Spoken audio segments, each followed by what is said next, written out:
আপনি কি জানেন মহালয়ার দিনে কেন পিতৃতর্পণ করা হয়? এর সাথে জড়িয়ে আছে মহাভারতের বীর কর্ণের মুক্তির এক বিস্ময়কর কাহিনী। আপনি দেখছেন স্পিরিচুয়াল এআই চ্যানেল। এরকম অজানা কাহিনীর জন্য চ্যানেলটিকে লাইক, শেয়ার এবং সাবস্ক্রাইব করতে ভুলবেন না। মহাভারতের মহাযুদ্ধে বীর কর্ণ যখন অর্জুনের বাণে বিদ্ধ হয়ে নিচে পড়ে আছেন, শরীর জুড়ে তার অসংখ্য ক্ষত, মৃত্যুশয্যায় শুয়ে আছেন, চোখ তার ধীরে ধীরে বুজে আসছে। শ্বাসের সাথে সাথে জীবনের সমস্ত স্মৃতি ভেসে আসছে। কর্ণ জানেন না তার মৃত্যু পরবর্তী যাত্রা কেমন হবে।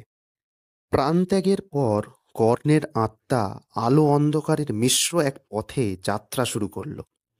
পৌঁছে গেল যমলোকের প্রান্তে।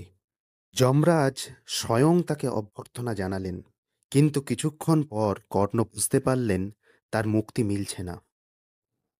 হতবাক কর্ণ যমরাজকে বললেন, প্রভু, জীবনে আমি অসংখ্য দান করেছি, তবুও কেন এই বাধা?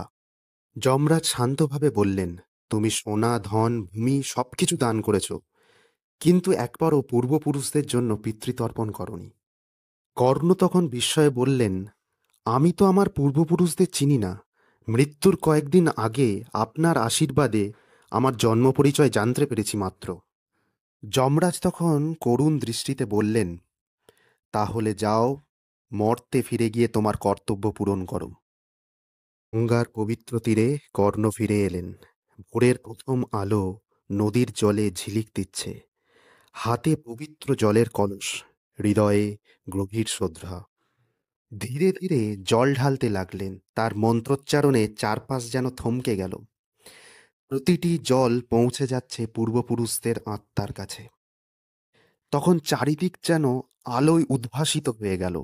অদৃশ্য এক শান্তি যেন চারপাশে নেমে এলো। কর্ণের চোখের সামনে ভেসে উঠল পূর্বপুরুষদের আলো।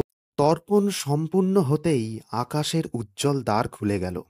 যমরাজ বললেন, এবার তুমি মুক্ত কর্ণ। হাসি মুখে স্বর্গের যাত্রা শুরু করো।